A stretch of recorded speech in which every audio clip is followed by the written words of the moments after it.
So hi everyone, this is Nikta Singhal, currently studying in IGMC Nagpur. I scored 632 marks in NEET 2021.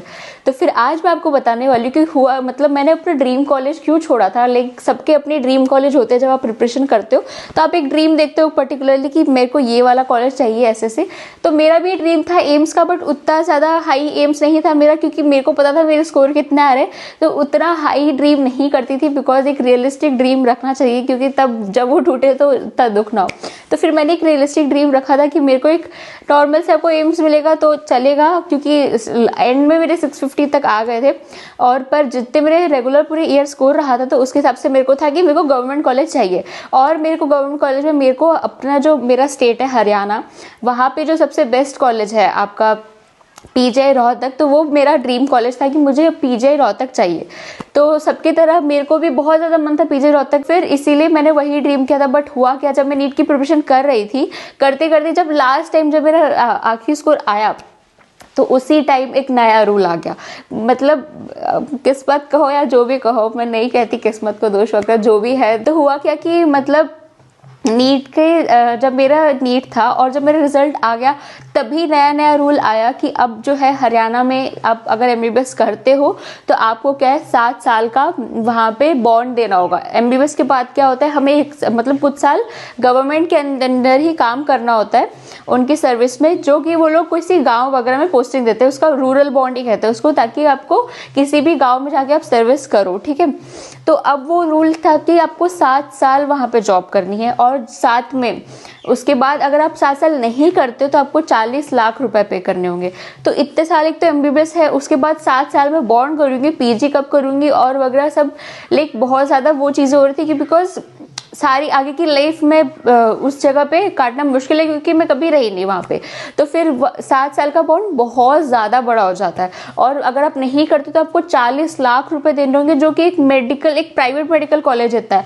तो जब मैं इतने साल से मेहनत कर रही हूँ, इतनी ज़्यादा मेहनत करी है, इतनी ज़्यादा कि गवर्नमेंट कॉलेज लेने के लिए, तो क्या आखिर में जाकर मैं प्राइवेट कॉलेज इतनी फीस देके पढ़ूंगी तो फ़ायदा क्या हो मेरी मेहनत का। इससे तो मैं पहले ही प्राइवेट कॉलेज में ले लेती, है ना। तो फिर ये चीज़ मुझे इतनी ज़्यादा दुख, मतलब मुझे बहुत ज़्यादा दुख हुआ था इस चीज़ का, क्योंकि मेरा एक तो पहला प्रेफरेंस था कि मुझे पीजीआई रोहतक चाहिए, वो नहीं तो ईएसआईसी चाहिए था।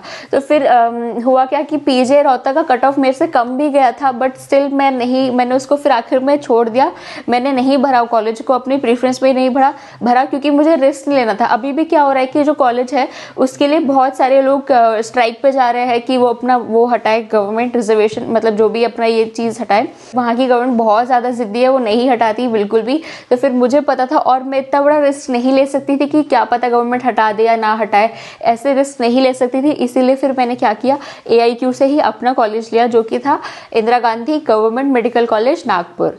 तो फिर मैंने अपने AIQ में प्रेफरेंस भरी थी, और फिर जो नए एम्स थे वो मैंने नीचे भरे थे। मतलब मुझे नए एम्स नहीं चाहिए थे, क्योंकि वो काफ़ी ज़्यादा एकदम आउटस्कर्ट्स में थे, और जो भी एकदम नए नए बन रहे थे, और वो बहुत ज़्यादा गाँव वगैरह में थे।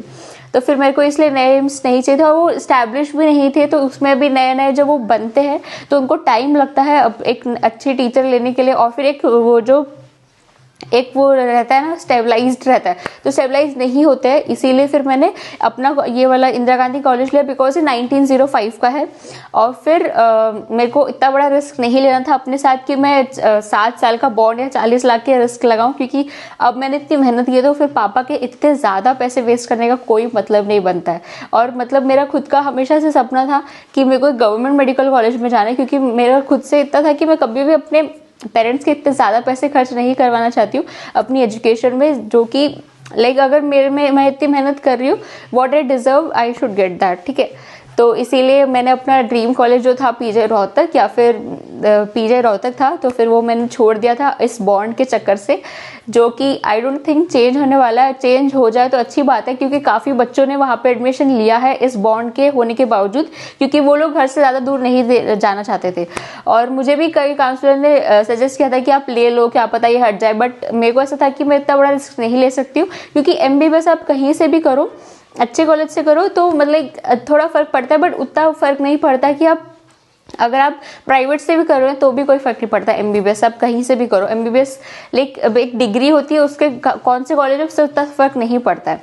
तो फिर इसीलिए फिर मैंने अपना कॉलेज छोड़ के, वो जो हरियाणा छोड़ के, अपना स्टेट छोड़ के मैं फिर महाराष्ट्र के नागपुर में रह रही हूँ, अपनी पढ़ाई कंप्लीट कर रही हूँ। मेरी छोटी सी कहानी जिसमें आपको बता रही थी कि मैंने इसे कैसे चूज़ किया था। और आप लोग को भी अपना कॉलेज जो है बहुत ध्यान से चूज़ करना है जब आपका सिलेक्शन हो जाएगा तो फिर, क्योंकि हर चीज़ आपको देखनी है, कैसे कैसे मतलब कितना बॉन्ड है वहाँ पे, पीजी की सीट्स कितनी है वगैरह, जो भी चीज़ें होती है कि आप उस स्टेट में रह पाओगे, आपके लिए सुटेबल है या नहीं, सब चीज़ आपको देखनी है। उसके बाद ही कॉलेज सेलेक्ट करना, क्योंकि एक बार कॉलेज सेलेक्ट कर लिया उसके बाद कोई चेंज आप कर नहीं सकते हो, बिल्कुल भी नहीं कर सकते। आपको वहाँ पे 5.5 साल गुजारने हैं, ठीक है। और उसके बाद इवन जब आप वहाँ पर कॉलेज कर लो तो उसके बाद आपको बॉन्ड भी उसी स्टेट में देना होता है।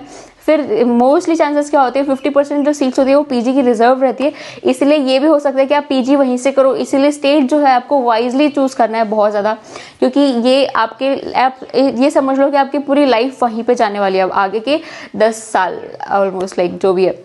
सो thank you everyone, and video को लाइक करो, शेयर करो एंड कमेंट बिलो कि कैसी लगी वीडियो, एंड जो भी आपको वीडियो चाहिए जिस भी टॉपिक पे तो मुझे बताओ, मैं सबका रिप्लाई करती हूँ। और मेरे टेलीग्राम चैनल को फॉलो कर सकते हो, वहाँ पे मैं अपने नोट्स डालती रहती हूँ।